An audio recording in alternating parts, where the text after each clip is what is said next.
What up? What up, everybody? Back again with the Stone DM.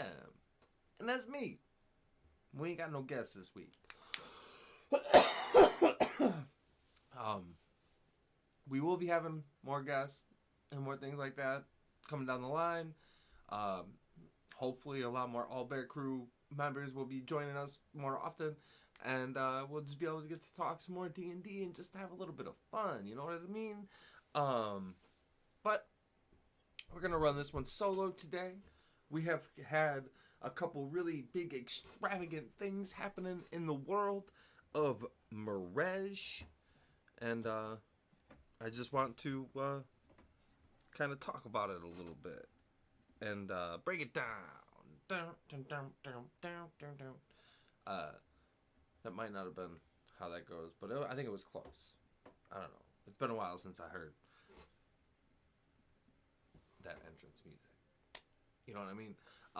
But we are here, and we are going to talk about boss fights and some other craziness of the worlds and probably a lot of nonsense. That's what we're good at. That's what we enjoy doing. But we have had a lot of things happen here in the last couple of weeks. We've discussed a lot of it with different people, and we discussed a lot of different things. But in the world and in the game, I've been taking a lot of chances with the world building and stuff like that, and I kind of just want to break it down a little bit. I almost did it again. We're not going to do it again. But the one of the first big things is we're introducing a new peoples to the world. One of the ways that I decided that the people come about the world is with the Heartstones of Guntir, who is like the god of the land, and there's like a stone that like breathes life into the world. And they just happen to have found one, and it is doing its thing. We already have dwarves, we have elves, we have Goliaths, and we have Dragonborn, and we have a bird peoples. But we haven't really gotten too much into anything else, and like some of those aren't very well populated in the world, and this will give them a chance to either grow, a reason why they have or haven't, just simple things like that. I think that's a lot of fun. It was kind of hard to really solidify, but I kind of came to terms with it, and now it is a realness in the world, so it's like it is what we're doing, you know what I mean? So that's a lot of fun, and we're using that to bring halflings forward. And then that way we can kind of just populate the world a little bit more. Kind of figure out, maybe some other continents and stuff like that. And then there is... They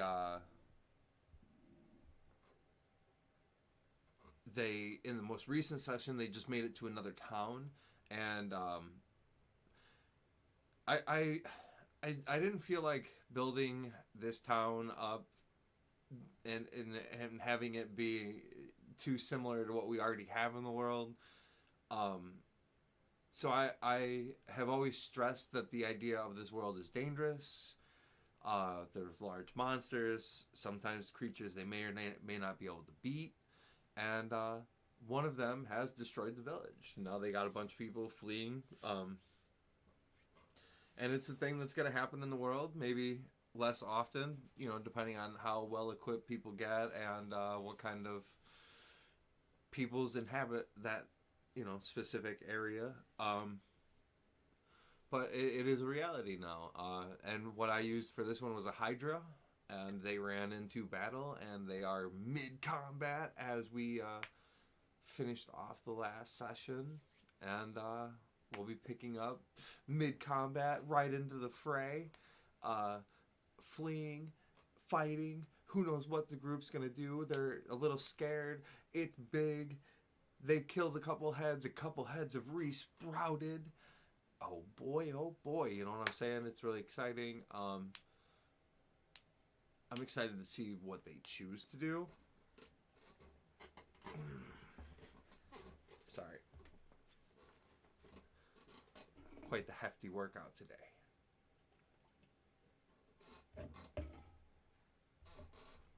See how this all plays out, where they go from here. That brings us back. One of our characters has always had this mission since like the 10th session to go and find the druids, because druid magic is rare and no one's really seen the things that this character's done, and like that's going to be exciting. And that's another thing, is like the different types of villages and stuff that you're going to bring, and now they're going into the dark forest. What does the dark forest have to offer? What kind of threats are in this dark forest? Do they know where the village is? Does she have an imprint from her meeting with the druid? How's that going to go? How's that going to work out? And then she also had visions of another, flying creature reaching a hand out and telling her to come home. Where is home? What does that mean? Like, how exciting can that be? But we also recently went back to Fort Runoft, where our group had to fight a Naga. And, it was supposed to be a big boss fight. The Naga has a pretty high CR rating. So they get in there, and they have a nice little plan. The plan works mostly, and then they get caught, and they get into this big giant fight. I gave the Naga life preservation tactics and allowed it to try and escape, which it did. That's a conflicting decision to make. I never intended to have any decision on that. However, the way the fight was going, it was a lot less favorsome to how strong this character, to how strong the Naga should have been. And I understand that comes up to the roles and stuff like that. However, I feel like when they're fighting a creature like that and they're just obliterating it, and it has the option to get out of there, whether it has the ability to regenerate later and maybe take someone with him or not, I feel like he would make the decision to get out of there. So while in the moment I noticed he had Dimension Door, I had the spell slot for it, so I utilized it. And instead of, moving him into the room to, fire off another big thing eventually later, I just had him hit the bricks. It's not a decision that I was comfortable with. I still don't know that I am. However, it is one that has to happen. And in this game, we still haven't seen all the scenarios. So I feel like him getting away and having a looming enemy for another day is interesting and will help us tell a fun story. But it's also kind of downletting to the players, because like they've been building up and building up and building up and devising ways to get this big enemy, and they get in there and they're obliterating it. And they are level 5. The Naga is a CR of like 8. However, the things I did hit with didn't really affect them, and the things that I didn't hit with or got hit with were aplenty, and it was just an obliteration. And I felt like it wasn't going to be as climactic had they won, even though their mission would be accomplished. And I feel like him living and breathing into this world could be a little more foreboding and a little more interesting for the long run of the game. Again, it wasn't something that I even thought that was going to be a consideration, and I didn't like making the decision in the moment. However, I feel like it was the right one to make, and even if it didn't give the players the win that maybe they even needed, it gave them the idea of their power, and it gave them a reason to continue searching and being a group and finding this thing that is now a powerful enemy, you know? So, I made the decision. I understand the decision. I'm still not entirely happy with the decision, but I do like the things that it gives us for the story.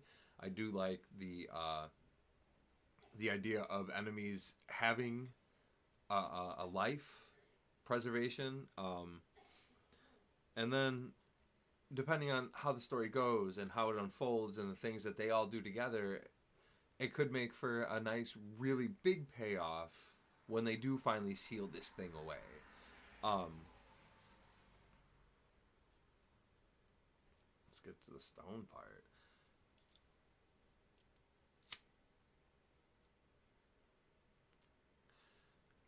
So, while I did rob them of this win, they did get the win. They saved the town. They did all the things they were supposed to do aside from killing and sealing away the Naga, which is a thing that I had to invent because the only way to really get rid of a Naga is the wish spell, and that's insane. But I mean, that's also a lot of fun too. But like him coming back every couple of days, and like that would just be overbearing. It would be bothersome. I think just the repetition of all the boo boo boo boo, all the consistentness because they regenerate every like 6 days. Like, come on. Depending on how long it takes the players to learn that, and then the things that it is trying to do, like this one was trying to just live a comfortable life and own the town, or at least someone in the town who is powerful who can provide them with their comfortable life. So that's probably what he's going to be looking for again. However,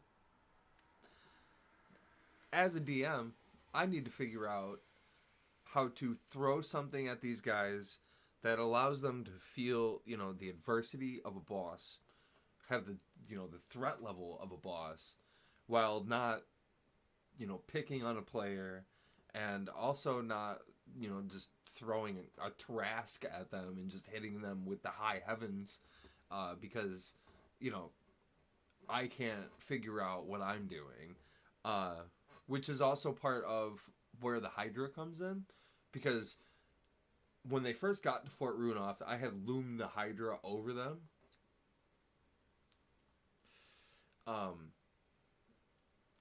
And instead of giving them another town, with, potentially interesting, couple plot hooks here and there, it is still just a stop along the way.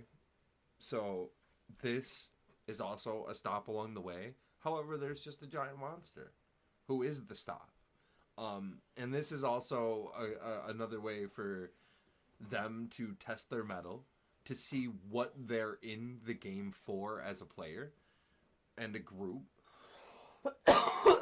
which led to a couple interesting, role play moments for the group to decide whether they were going to help these refugees back to town, whether they were going to go and stop the monster from, whatever devastation they can, or were they just going to go about their day and, hit the fork in the road and head home? Which are all legit options. all of them could be acceptable in their own way.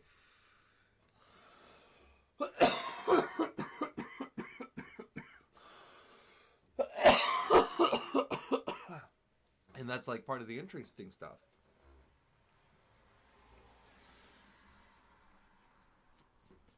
Is like seeing what which character believes, how they're going to fight for it amongst the group, and what they're going to do for the world. So I have been taking a couple risks with the world itself. I'm tearing apart some of my own world, some of the rules that I set for myself. That when I first started, I was gonna let everything be a slow build, focus on a couple different things. I kind of pushed some of that out of the way, and now we got some really interesting stories that have been told and things that have really been happening. And for our first homebrew, I think it's going really well. I think that they are bringing a lot to the table. I think it's a really fun, fanciful world that we can really thrive in as a group. And there is so much more potential, and we're still new and young at the game, so we have a lot more things that we get to experience and a lot more stories that we can tell together that maybe other people have experienced time and time again, but we get to tell them for the first time. We get to be the knight in shining armor. We get to be the thieves in the alley. Like, we haven't done really any of that, so like we get to do a lot of these things for the first time, and we get to experience the different parts of the game. Like, we just had quicksand and stuff like that, and then like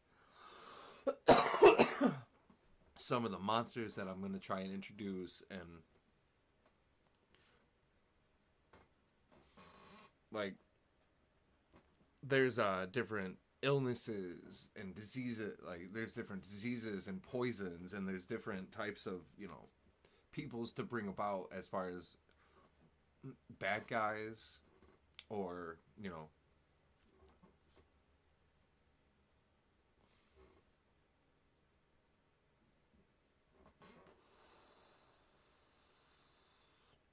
or even potential undead scenarios, cave dwelling. They got a lot of things on the plate that we still get to do. We haven't gone mountain climbing. There's not any kind of like big ice pass mountain range or anything like that. Like, that we haven't really gotten to do. Like, we did Curse of Strahd, and we had a couple things up there that were a little similar. The goat who tried to kill Sorn, or crossing the bridge with the giant bird that is the size of, I forgot how big the rock is. I think it's a huge beast. Like, it's two school buses flying through the sky. Like,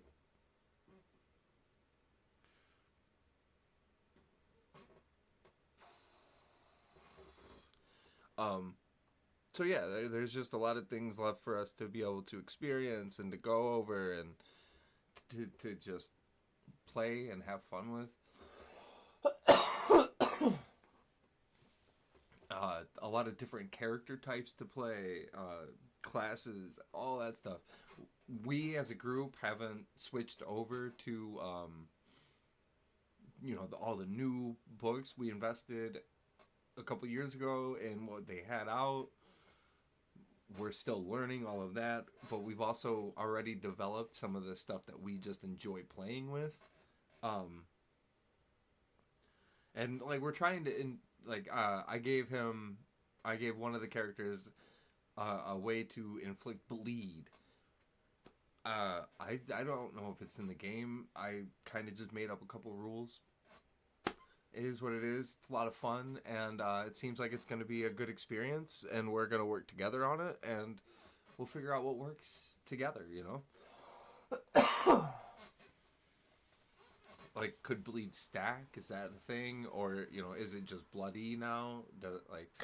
Because he did extra damage on his turn, but on the thing's turn, not while it's bleeding out. Now it's gonna take extra damage at the end of his turn. Like,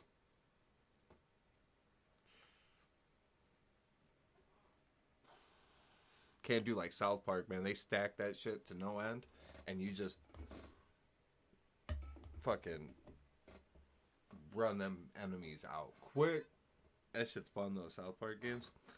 Um, the Fractured Butthole and the Stick of Truth, fantastic games. But so now, I'm trying to figure out, because they're level 6, that it's a 5-person party. They were level 5. They ran through a Naga, but I don't want to throw 20 enemies at them. But also, there's some really cool creatures when you start delving into the monster gallery, and some of them have some really cool benefit, or lasting things that we haven't really seen that we can get into, and some of it even relates to some of the character classes, and I as a DM need to be better at giving them an opportunity to allow their class to shine and let their character have those moments. So I need to find these creatures that appeal to some of their needs and allow them to flourish in those moments. I was going to give an example, but I don't want to give anything away because I'm really excited to see a couple of these monsters. I do have them set up. I have them ready. I don't know if I'm going to use every variation of them, but I might.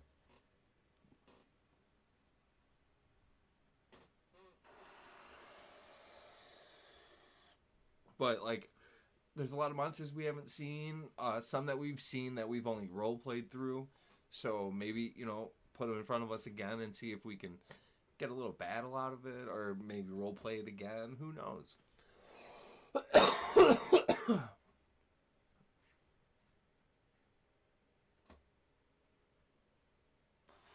But, we leveled up.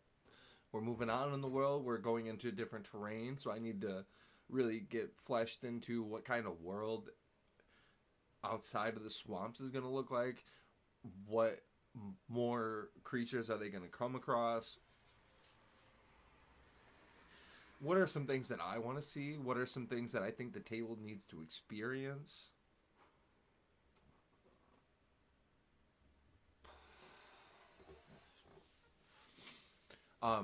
Maybe some ideas that they throw out there,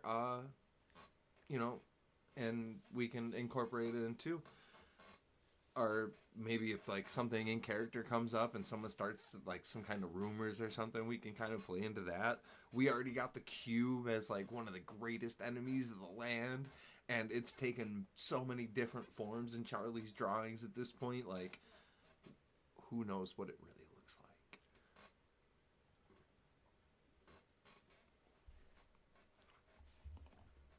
And then we got, so many things to learn about the world. And I was just thinking about the differences in the Dragonborn, because some of the Dragonborn have tails, some of them don't. What does that mean? How does that happen? Does it mean anything at all?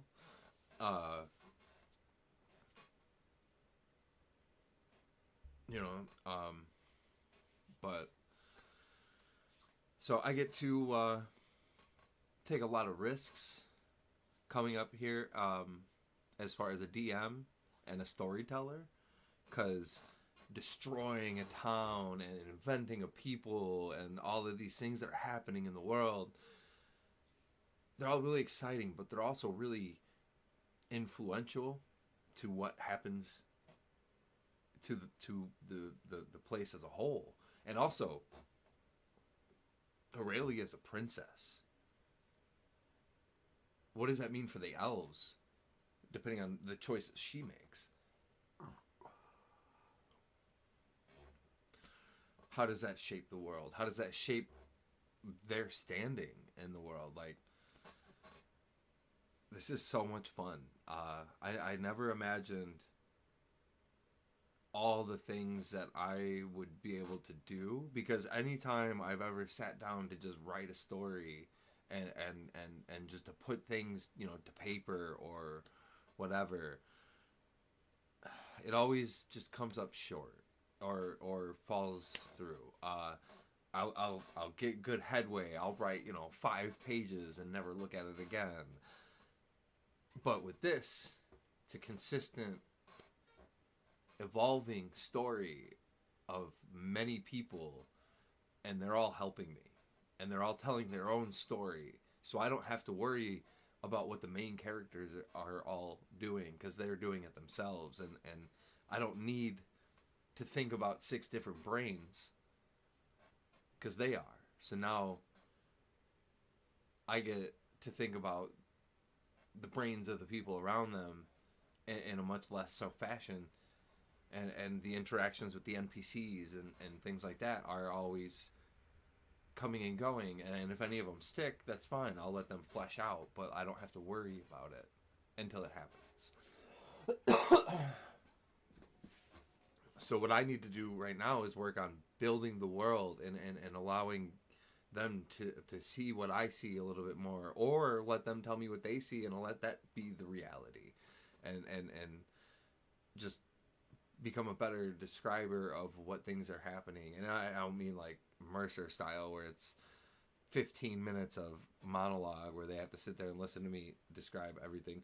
I'm not good enough at describing things. Not saying that that's bad, because I love listening to him describe shit. It's fantastic. I would also listen if I was a player at his table. I'm not that. I can't do that. But if we work together, we can build this scene, and we can have all of it fleshed out. So that's a lot of fun, and I'm really excited to just move forward and continue taking these chances and continue telling this story and watching all of this evolve. And like, that's another thing, is like the leveling up, speaking of evolving, is like, without the module, you have to figure out on your own terms, or, you know, because I'm not doing experience, it's more milestone, so you have to determine on your own what merits, you know, a potential rise in level, and how much should they do between, you know, 5 and 6, and, you know, how much more is it between 6 and 7, and how slow do you want to play that, how much are you holding the players back if you don't let it happen soon enough? How long do they want to play in this world, so you don't, you know, sit here and slow play it?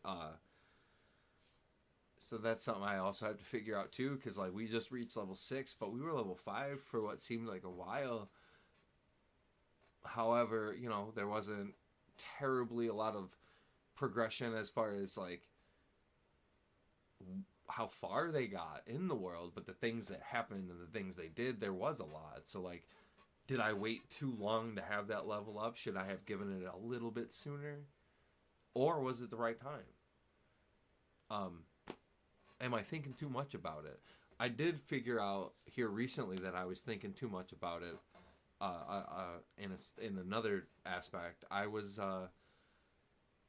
worried about the story itself, because like, sometimes they'll move 15 feet, and while there was an entire, you know, 2-hour game session that was exciting, and all these things did happen, they still only made it that far. And what I was worried about is like, yeah, that's fun, that's great, but they didn't do anything. Is that going to be a problem? Do I need to treat this more like a sitcom instead of a series, where each game is more like a one-shot leading in the direction of where they're going? And then I was like, well, no, that's crazy, because like, that's not how a story works. This story is not a sitcom. This is not a one-shot inside of a campaign. It's one long flowing story of these people and where they're going and what they're doing and how they're getting there. Duh. And if they're having fun playing it this way, why would I ever worry about, oh, maybe I need to have it where there's always an opening, a conflict, a resolution.